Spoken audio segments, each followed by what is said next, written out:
Bom dia, pessoal, tudo bem? Dia 30 de janeiro, minha mudança finalmente chegou. Ontem eu dormi na minha cama, tô sentado na minha cadeira, tô emocionado, tô arrumando bagunça. E esse vídeo eu quero fazer pro Vitor e pro Gabriel, porque eles estão passando por situações muito semelhantes. O Vitor ele vai fazer a entrevista talvez da vida dele, e o Gabriel ele vai fazer uma apresentação. Para muita gente é uma coisa que ele tá surtando porque é completamente novidade para ele e ele tem fobia disso. É, e aí, assim, o que uma entrevista tem a ver com uma apresentação? Tem muita coisa em comum. E basicamente eu quero colocar dois pontos. Eu vou até anotar aqui para não esquecer. Não tem porquê. O que você faz antes de uma entrevista e antes de uma apresentação? Então, esse é o primeiro ponto. É, Antes de uma entrevista, você ensaia dezenas, centenas de vezes aquilo que você responderia caso você fosse perguntado. Antes de uma apresentação, você também ensaia dezenas de vezes aquilo que você gostaria de falar. E você ensaia. E escrever, né, não se trata de preencher uma folha e falar tá ok. Escrever é muito mais a respeito de editar do que de escrever, simplesmente. Então você escreve a sua apresentação, você olha para ela e fala, não, essa palavra aqui não é bem o que eu quero, e aí você troca por uma melhor. E aí você fala, talvez as pessoas entendam mal isso daqui, então eu vou trocar essa frase por uma outra coisa. Isso daqui é mais importante do que isso, então eu vou colocar esse parágrafo aqui para cima e eu vou pegar esse daqui de cima e eu vou jogar para baixo. E acho que isso daqui não é tão pertinente, então eu vou arrancar. E preparar uma apresentação, preparar uma entrevista, preparar um discurso. Para quem prepara vídeo de YouTube, também assim, eu sou muito indisciplinado e é por isso que eu gosto dessa coisa tosca aqui, sem edição. É engraçado o quanto eu não elaboro, o quanto eu não penso, mas se eu quisesse fazer realmente um canal decente, se eu quisesse fazer realmente um bom trabalho, um trabalho um pouco mais profissional, que eu pudesse, sei lá, monetizar, cobrar por isso, é completamente diferente de chegar e falar aquilo que você tem vontade. Você elaborar muito bem a ideia que você quer transmitir. O problema disso é que quando você ensaia, aquilo deixa de ser novidade para você e deixa de ser impactante para você. E deixa de ser, né? Então o truque do mágico mais sensacional, ele se torna banal depois de apresentado 20 vezes para a mesma pessoa. Você tem algum amigo mágico? Quando ele faz um negócio, se ele for muito seu amigo, você vai vê-lo fazendo isso para diferentes públicos, porque ele vai ter vontade de fazer para todo mundo que ele venha conhecer na vida dele. Na primeira vez que o cara faz esse truque pra você, você vai falar, puta que pariu, esse cara fez um pacto com o capiroto pra ele ter uma habilidade dessa de fazer. Na 20ª vez que você vê ele fazendo aquele truque, por mais que você não tenha descoberto como que ele faz aquele truque, por mais que você não tenha entendido como funciona a mecânica do truque que ele faz, você vai olhar e você vai achar banal. Por quê? Porque é a 20ª vez que você vê e você não se surpreende mais. Você não se surpreende mais com a complexidade do movimento dele, porque tudo que ele faz já era esperado. Essa é a frustração que o BDO causa na grande maioria dos players. Porque quando você entra aqui, você coloca a mão na cabeça e fala, puta que pariu, que jogo lindo, que jogo maravilhoso. E aí você começa a jogar, e depois de 3 meses que você já está com o seu equipamento mais ou menos, você só consegue enxergar a frustração de falhar os seus itens. Por quê? Porque toda essa beleza, toda essa sofisticação deixou de ser novidade e aí ela não te impacta mais, ela não te atinge mais da mesma forma que aconteceu. Né? Tem gente que pode fazer um paralelozinho besta com êxtase que nunca vai ser tão bom quanto a primeira vez. Eu sou careta, então eu não vou falar nada a respeito disso. E veja, o que eu quero dizer para vocês é que vocês têm conteúdo para apresentar, para fazer na entrevista e na apresentação. Então eu estou fazendo esse vídeo para 2 pessoas. Uma tem um histórico espetacular, tem um currículo espetacular, e o outro tem muita bagagem técnica. O problema é que na 20ª vez que vocês ensaiam uma entrevista ou uma apresentação, vocês olham para aquilo que vocês falaram e aquilo parece banal. Lembre-se, vocês vão apresentar isso para um entrevistador que não conhece vocês, e vocês vão apresentar isso para um público que nunca escutou esse discurso. Então, por mais que vocês achem banal, ele não é. Então vocês têm que reconhecer o valor que esse discurso que vocês têm, que essa apresentação que vocês têm, tem para a pessoa que escuta aquilo pela primeira vez e que não tem a bagagem técnica que vocês possuem. No Brasil, a gente vem de uma cultura de excesso de mão de obra de trabalho e falta de oportunidades. Na nossa cabeça, emprego é um privilégio. Por quê? Porque com tanta gente desempregada, o cara que consegue um emprego, ele é um privilegiado. né? Na maioria das vezes ele tem que ser amigo de alguém lá dentro, o que torna a coisa mais nojenta ainda.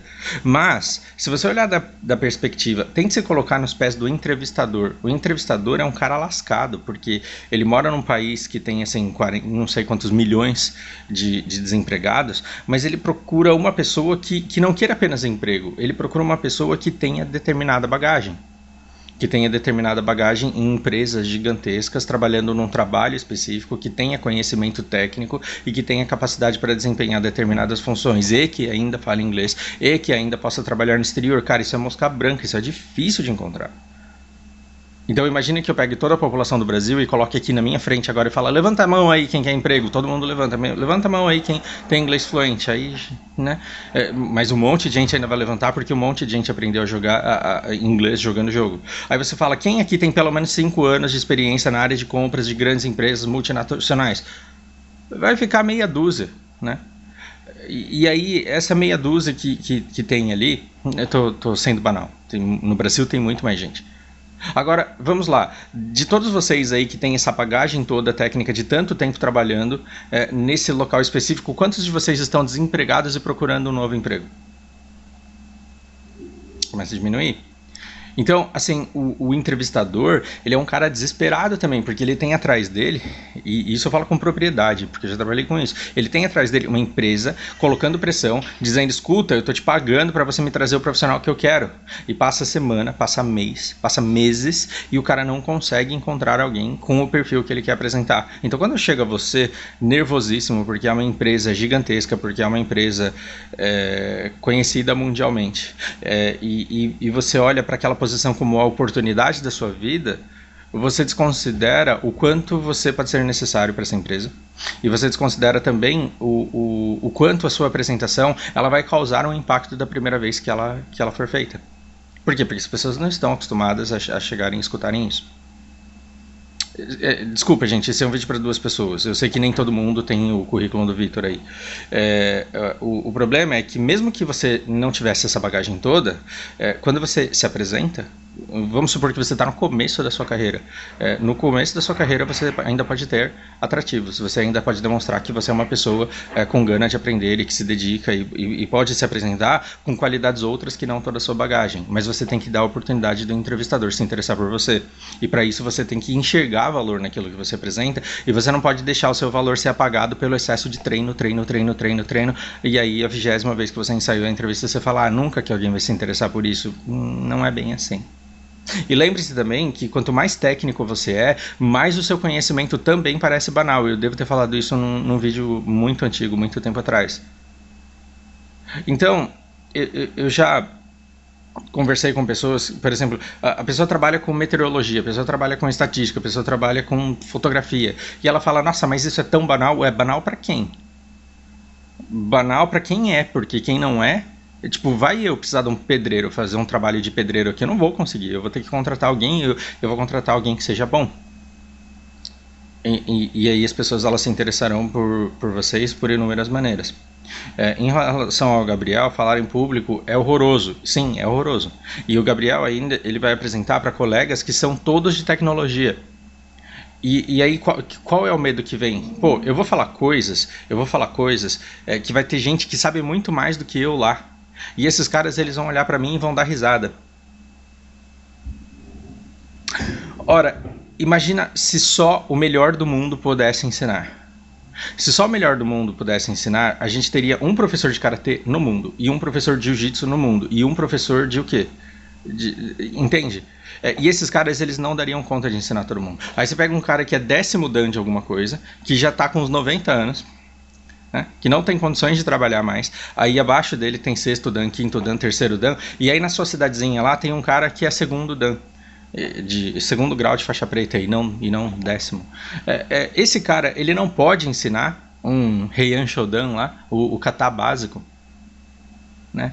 Quem é a pessoa que melhor fala inglês nesse universo? Você pega a pessoa que melhor fala inglês no universo, será que ela é a única qualificada para ensinar verbo to be? Então quando eu pego um aluno novo que não sabe absolutamente nada e vou ensinar o verbo to be, você acha que esse cara que é o cara que mais fala inglês no universo, ele vai olhar para mim e vai falar: puta, que cara retardado? Olha que conhecimento básico, que conhecimento imbecil. Não, você tem que ver que esse conhecimento é exatamente aquele que o meu aluno que chegou que caiu perdido, sem saber o que está acontecendo, que não sabe a diferença de ri e xi. Esse conhecimento é exatamente aquilo que ele precisa. É isso que as pessoas reclamam do meu canal. Fausto, você fez tanta life skill ao longo da sua vida que você esquece a dificuldade de quem chegou no jogo agora. Então falta muito conteúdo para iniciante básico no seu canal. E aí, assim, não é que eu esqueço, é que eu não tenho prazer em fazer. E aquilo que eu não tenho prazer em fazer, eu não faço.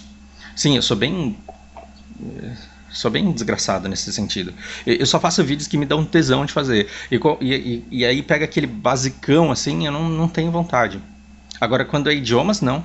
Quando chega uma pessoa crua que não sabe nada, eu tenho um prazer enorme de ensinar e eu ensino. E o fato de ter gente que fala melhor do que eu, ou o fato de ter gente que joga melhor do que eu, não tira de mim a propriedade de ensinar para pessoas que ainda não estão nesse nível. Portanto, o fato de você fazer uma apresentação técnica para um grupo de pessoas que trabalham com TI, e ter acima de você pessoas que sabem mais do que você não é impeditivo nenhum para que você fale de forma brilhante para aqueles que ainda não têm a bagagem que você tem, e a sua bagagem tem um extremo valor. E essa bagagem de extremo valor, ela não é banal só porque você ensaiou aquilo que você ia dizer 10 vezes, 15 vezes. Você tem que pensar que aquela pessoa que está ali embaixo, ela não escutou nenhuma vez, e para ela vai ser um grande presente e vai ser um grande prazer quando ela te escutar.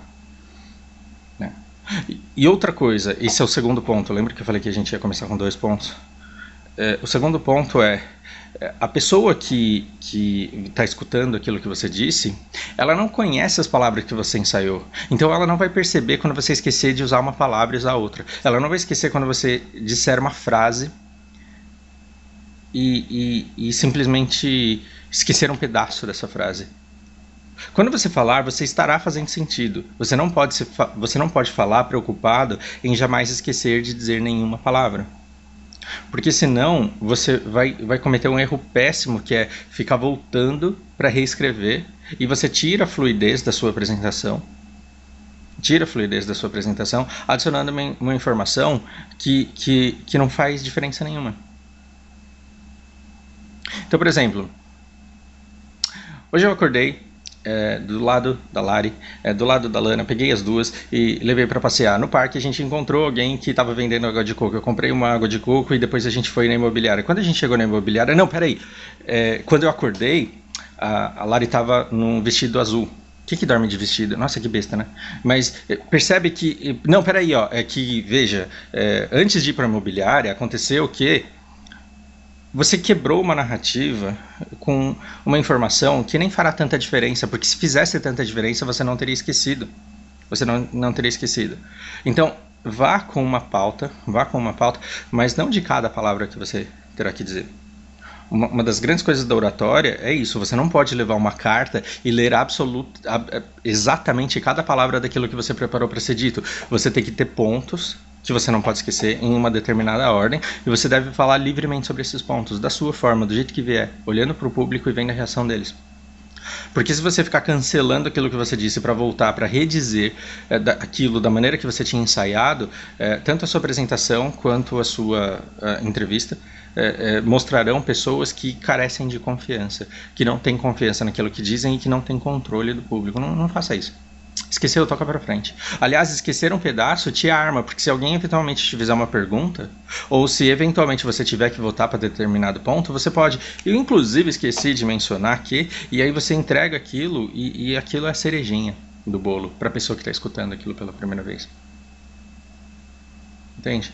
Então, se você foi convidado para uma entrevista, se você foi convocado para fazer uma apresentação, se você foi escolhido para fazer uma apresentação, é porque a sua bagagem tem valor. E não é porque você esmiuçou essa bagagem, não é porque você treinou essa bagagem infinitas vezes que ela deixa de ser relevante. E não ensaie demais ao ponto de tirar de você essa naturalidade. Ao ponto de tirar de você a naturalidade de falar. Aí você fala, Fausto, falar para 200 pessoas você quer ter naturalidade? Não estou dizendo que é fácil. Ainda assim, você tem que ter confiança, a hora que você estiver olhando para aquele monte de gente, que você vai conseguir colocar para fora um conhecimento que você de fato tem. Eu, como entrevistador, né?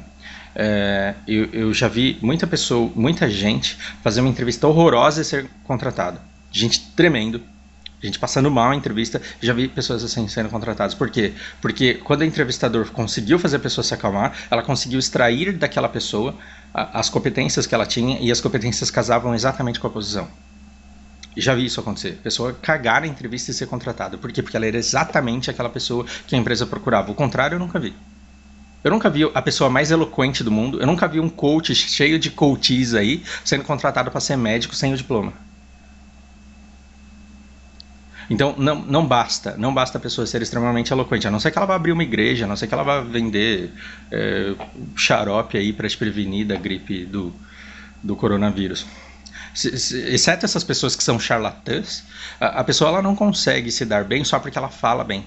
Então perceba que você não vai para a entrevista e você não vai para a apresentação tentar enganar as pessoas mostrando alguém que você não é. Você vai mostrar lá quem você é, e não tem como você falhar nisso se você estiver calmo. Pense nisso. Se você vai para uma apresentação, você não vai enrolar as pessoas com um conhecimento que você não tem. Não, você tem o conhecimento. Tudo que você precisa é ter tranquilidade para conseguir passar para elas. Então, encontre uma maneira de se acalmar e de conseguir dizer isso da maneira que a coisa tem que ser dita. E se não sair da maneira que você programou, deixa fluir. Deixa fluir. Uma das coisas mais preciosas e eu também já mencionei em algum lugar perdido aqui nesse canal, uma das coisas mais preciosas que eu já vi e que me ajudou muito no trabalho que eu fazia, uma nova apresentadora, uma jovem apresentadora, foi conversar com o guru dos programas de entrevistas do Japão. Quem que é o guru das entrevistas aqui? Imagina uma pessoa... Eu gosto muito do Roda Viva, mas não é uma pessoa só, é uma bancada enorme de pessoas. Mas pensa num Jô Soares aí. Não sei, gente, desculpa. Pensa num Jô Soares. Um entrevistador mirim foi conversar com o Jô Soares e pedir dicas de tudo mais. E aí essa novata, ela preparava... Por exemplo, a entrevista durava meia hora e ela levava 3 horas para preparar uma entrevista de meia hora. Então, para fazer 3 entrevistas de meia hora para um programa, ela precisava trabalhar 9 horas no preparo. E ela via o guru lá, o Jô Soares-san, e via que ele tinha uma baita de uma vida boa, uma baita de uma vida tranquila. E aí ela chegou e falou: como que você prepara as entrevistas que você faz? Eu olho pra cara da pessoa e eu penso em uma pergunta. Mas como assim? Sim, eu escrevo uma pergunta para cada entrevistado e aí eu vou. E aí a lição que esse cara passou para ela foi: você tem que de alguma forma acreditar que a segunda pergunta ela tá escondida em algum lugar dentro da primeira resposta. Eu estou colocando a coisa na outra ponta, né? Ou seja, a terceira pergunta que você vai fazer para a pessoa vai ser de alguma coisa relacionada à segunda resposta que ela te deu, e assim sucessivamente. Então, vai acontecer um diálogo, vai acontecer ali um diálogo. Portanto, na entrevista, quando você for entrevistado, saiba que é impossível você ir com todas as respostas exatamente prontas na ordem, com as palavras que você quer usar, porque aquele coach ele falou para você que essa palavra causa impacto na hora da entrevista. Não é assim. Você vai ter uma conversa e você tem que ir disposto a conversar com a pessoa. E a resposta perfeita, ela não está no teu ensaio. A resposta perfeita, ela está na pergunta que o cara te fez. Porque essa pergunta, ela só quer descobrir quem você é. E você já é, então não tem que ter medo. É impossível falhar em ser quem você é. A partir do momento que você vai comprometido em dizer a verdade. E se eu sinto que você vai lá para dizer a verdade, então não tem como você fazer uma entrevista ruim, dado que você tem uma bagagem para passar. Então, Gabriel, se você vai falar sobre uma coisa do qual você realmente tem conhecimento, perceba que se alguém te interromper e falar: ô Gabriel, e isso daqui como é que funciona? Você, das duas, uma vai desmaiar de tão nervoso que você ficou por ter que falar em público, ou você vai respirar e esquecer as outras 199 pessoas, vai olhar para aquela pessoa e vai imaginar que você está no boteco com ela conversando. E de maneira muito confortável, porque o cara fez uma pergunta que você sabe a resposta. Então, se eu estivesse dando uma olhada assim, né? Olhando para 200 alunos numa aula, num auditório enorme, e a pessoa me perguntasse, por exemplo: Fausto, qual que é a diferença de so e de then? Eu só desmaiaria se eu fosse um professor charlatão que não tem conhecimento da língua e que não tivesse condições de responder. Aí eu talvez desmaiasse. E isso é muito importante, preste bastante atenção nessa parte. A partir do momento que eu sei a diferença dos dois, eu tenho que olhar para a pessoa e não para as outras 199 que estão olhando fixamente para mim. Eu tenho que olhar para a pessoa e falar, cara, essa pessoa não sabe, então como é que eu vou explicar para ela a diferença dos dois? Eu vou pegar essa resposta e eu vou dar para ela, e se ela entender, eu vou ficar extremamente feliz e eu vou ser admirado pelas outras 199 pessoas que viram uma pessoa que não tinha um conhecimento e que agora tem porque a dúvida dela foi sanada.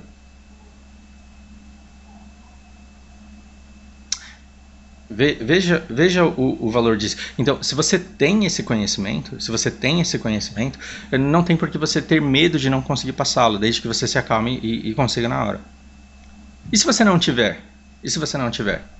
E se eu estou dando aula de inglês para uma galera enorme, e aí levanta um cara e fala assim, tá, mas em francês, como que diz isso? Em árabe, como que diz isso? Como que você, Gabriel, se sairia se você estivesse aqui dando uma palestra técnica para pessoas que estão abaixo de você e alguém aqui viesse e te fizesse uma pergunta técnica que você não soubesse? Você se comportaria exatamente da forma que eu me comportaria agora, dizendo para a pessoa, então, eu sou professor de inglês. Eu não sei francês, eu não sei árabe. Ah, que beleza. Eu me tornei um professor de inglês inútil e invalidado pelo fato de eu não conseguir responder perguntas a respeito de francês e de árabe? Não, porque eu não estou lá para isso. Eu não estou lá para isso. Portanto, Gabriel, se você receber alguma pergunta que você não possa responder porque a pessoa que te fez a pergunta tem um nível técnico maior do que o seu e te perguntou algo que você não sabe, tudo que você tem que dizer é, não sei, eu estou aqui para falar sobre outra coisa. A fobia de dizer que você não sabe algo, ela pode ser paralisante. Mas a pretensão de achar que você pode ir para uma apresentação ou para uma entrevista não tendo algo que você não possa responder é ainda maior e sugere ainda uma alienação muito mais perigosa. Não tem problema nenhum em dizer. Então, se eu vou fazer uma entrevista numa escola de inglês, vamos supor, e a pessoa começa a conversar comigo e me fazer entrevistas técnicas a respeito da gramática, da didática, de, sei lá, e eu me saio muito bem, e de repente ela vira para mim e fala, mas escuta, você tem conhecimentos de Excel avançado? Você mexe com construção de websites? Eu tenho que ficar inseguro achando que o meu emprego está arruinado, a minha oportunidade está arruinada porque eu não sou qualificado para esse trabalho que eu estou aplicando? Não, eu sou professor de inglês. Eu tenho um amigo que faz sites e eu tenho uma amiga que manja de Excel. Se você precisar de um trabalho, eu recomendo eles. Inclusive, se você precisar de tradutor, eu tenho a Nayade também, que é uma excelente profissional. Eu não faço tradução. Pô, mas você não sabe inglês? Sim, mas eu ensino, eu não faço tradução. São serviços completamente diferentes. Percebe que você está sendo pago e você foi convidado para transmitir conhecimento para uma plateia que vai lá só para escutar aquilo que você preparou. E aquilo que você preparou você sabe, então esteja tranquilo de que as pessoas não tentarão sabotar a sua apresentação, porque você também não sai tentando sabotar a apresentação dos outros gratuitamente, você respeita, e se alguém não te respeitar vai ficar feio para ele, não para você. Que engraçado, né? Eu acho que eu deveria ter feito 2 vídeos separados, mas como tem tanta coisa em comum, eu coloquei vocês dois. Do fundo do coração, eu espero que, Vitor, você tenha uma entrevista perfeita amanhã. E, Gabriel, eu espero que você tenha uma apresentação perfeita amanhã também. E se não for perfeita, é tudo bem, desde que seja o suficiente para que vocês passem e para que vocês agradem. Eu não vou desejar boa sorte porque vocês não precisam, mas que tudo corra bem e que vocês façam o melhor que vocês puderem no tempo que vocês estiverem. Grande abraço.